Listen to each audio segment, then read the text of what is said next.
Alright guys, welcome back. So this is gonna show you and teach you how to journal in forex. So journaling in forex is very important. Why is it important? Because as a trader, you need to track your trades. Now, you don't just need to track your live trades, but you need to track everything you're doing while studying the strategy you're gonna learn while back testing it and while for testing it and while trading it live with money.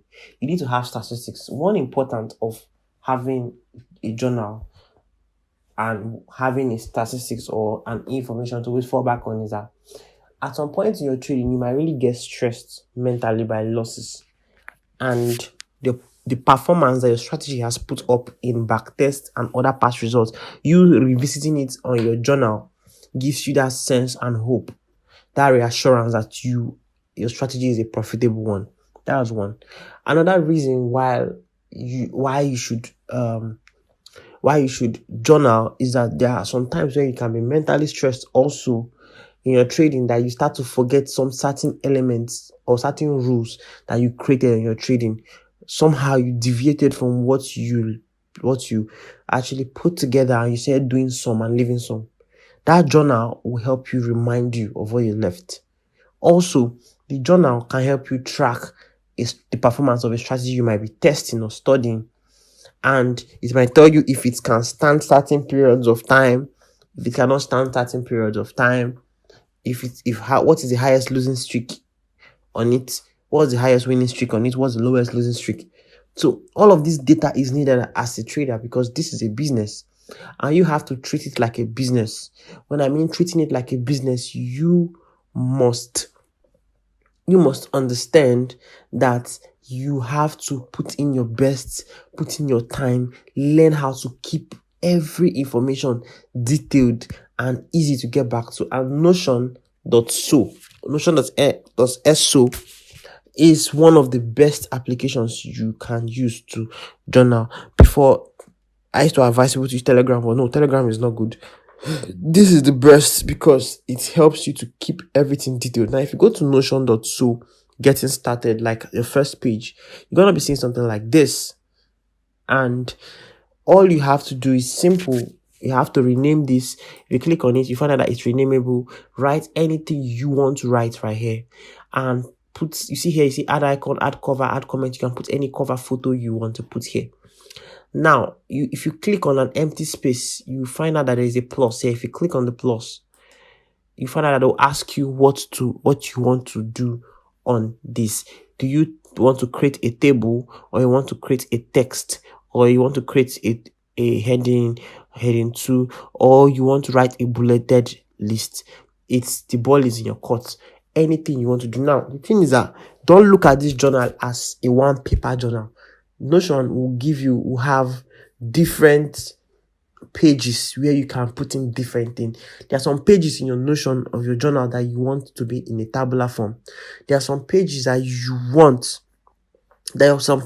want to be in a written form, like a newspaper with pictures, write-up, experiences, and the rest of them. Some of the pages you want the information there to be in a bulleted form, like when you're putting down rules to do and things not to do that concerns your strategy. So what is the thing here is that before you even get to this get started, because I'm already logged in, you'll be asked to log in or create an account or something. Just use Google, direct to one of your emails or your email on Google and everything, and get it all registered. So as you can see, if I go to my own journal, if you find out I have see other pages I have. I see it. Look at the pages I have for different reasons. Like I said, if I go to this part, you just have to click on something like this. You would see if you go back to get started, you see this place. If you click on it, you have your menu pop up like this, and you can click on new page, add whatever page you like. So like I said, let's say I'm adding a new page right now. You can rename what that page is for. Right here, you can add a cover if you like. Now, all you have to do is click on an empty page. This will help you to create whatever you like. Okay. Now, if I click here, or if I don't click this plus, I just start writing. I can write whatever thing I want to write, and I can copy pictures directly into this page. What I'll just do, I'll go to my file manager, choose any picture I want to take like this. I just drag it in, and it's going to appear right here. This is the thumbnail I use in one of my YouTube videos, so I'm just using it as an example.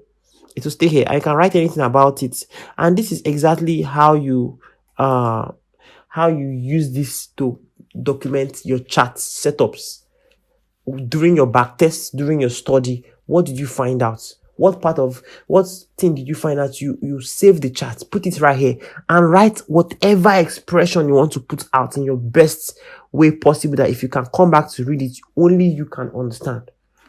Now, if you check, I have pages like this, and you see case studies in 2019 back tests.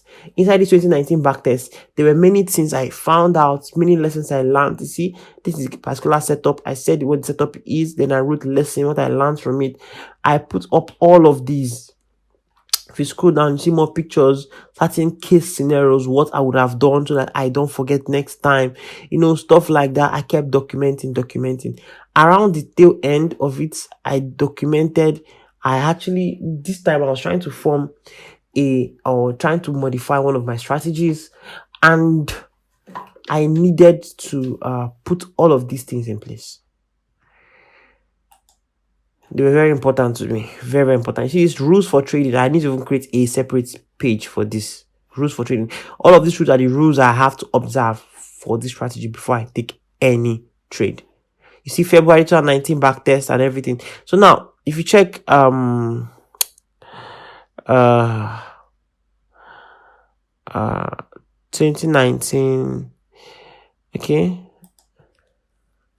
this is like 2019 chalk strategy backtest. Now, this is how you can set your tabular form for you to be able to put trading backtested data. Okay, so how you do it, if I go to a new page, for instance, and I say something like let me just say March 2019 chalk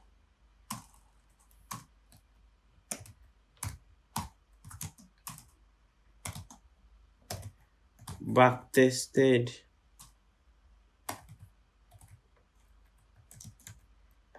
data. Okay,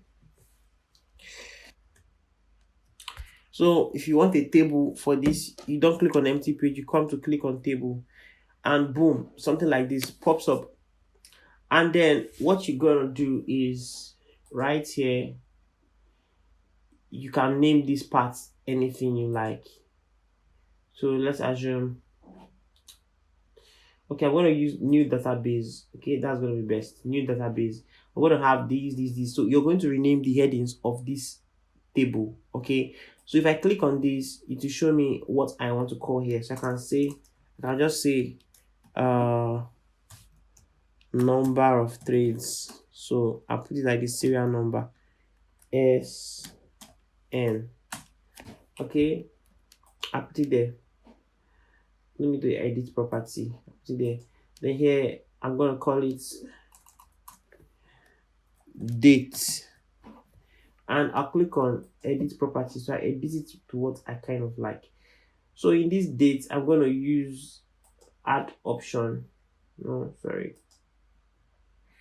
Okay, in this date, I'm gonna use text, number, anything I know is making sense. But here I'm going to use direct date, meaning you can use text, number as what you can fill inside this category. That's the meaning of all of these things you see. That's why I see type as what you can fill inside this place. So since it's a date, I'll use dates, so it can be easy for me to write something. So date format, full date, month, day, year, month, anyhow I want it to be arranged. Maybe like this. Time format, 12 hours, 24 hours, any format I need. And whenever I want to fill a form here, it will prompt this out. So I have to write the dates. I can put in this particular property, this particular column. I can put in pair. Okay, Since it's pair, I'll use add property, then I'll use text. So that any answer I'm going to be putting there is going to be in text. So I can write any pair I want to write inside of here. See? So that was how I arranged this table. So without wasting much time, if you want to arrange your own table for backtest, you can follow this way I did mine. Okay. So if you check, watch, name, which I'm supposed to change to serial number. Just I forgot this. So the next is date, day of the week I took that trade, the pair I took the trade on, get the pair I took the trade on, and direction that I'm expecting the price to go to, then win. You see all this tick. How do you make something like this? So first of all, since the list is very long to the right, for me to move it to the right, I'll have to either use this place. You see where my hand is down, move it, or I use my tab key on my keyboard. If you press tab on your keyboard, it's gonna go to the right. If you press shift and tab, it's gonna go to the left. Okay, so that's it. So how did I come up with this? So all you have to do in this particular place, after writing it, when you're editing the property, you have to, the type you're supposed to use is what? Check box, not text. So if you win the trade, you hide it, you just mark it. If you don't win the trade, you leave it blank like this. So the next, you use session, and in this session you make it very easy for yourself. See how I edited the property of session. I put type select a pattern of whereby for every answer you give is going to be a selection, and inside the selection I had to put options. But if you choose select, they'll give you a place to put options. I put New York, London, Asian. Now whenever I'm filling this place, see, it will show me options for me to just click any of them. So I'm going to write London by myself. Okay, here entry time, if I'm using type, this property, what type I'm using text, so that I can easily write the time. Duration, whatever, then RR, I'll use text here, narrative text. The emotions you felt during the trade and the lessons you felt, you write it, everything in details. That's how to arrange your Notion for a backtest. For study and understanding certain things, is best. Okay, it's best you don't use tables, you use ordinary stuff like this, ordinary blank sheets like this to put in pictures, this one and that one. You can also open a new page and write questions you want to ask, or you want to figure out any project you're going on in your trading view. You need to find out everything you need to find out and journal every single process in your trading. You need to journal it here so that you can track your progress. I'm sure you understood this video. If you have any questions, you can ask on your specific group you added to. And then lastly, I'm gonna give you a homework as you're listening to me. That homework is to go create your Notion account and create your journal the way it best suits you. And what pages you should set, you should be very smart on your own. You should know what you like, so you can write whatever pages you want. Though there's a video ahead that's going to be talking how to study all what you've learned, how to put it together, and how to study on your own. I'm going to show you a guide and certain pages I will recommend you actually open, so that you can easily gather as much information from the chat and put it right here. So yes, this is exactly how to use Notion, and this is the basic things I use in Notion. I'm sure it can do much other things, but I don't really care about those things for now. I'm just very focused on the basic things to use and then just go. Right, so yeah, that's it.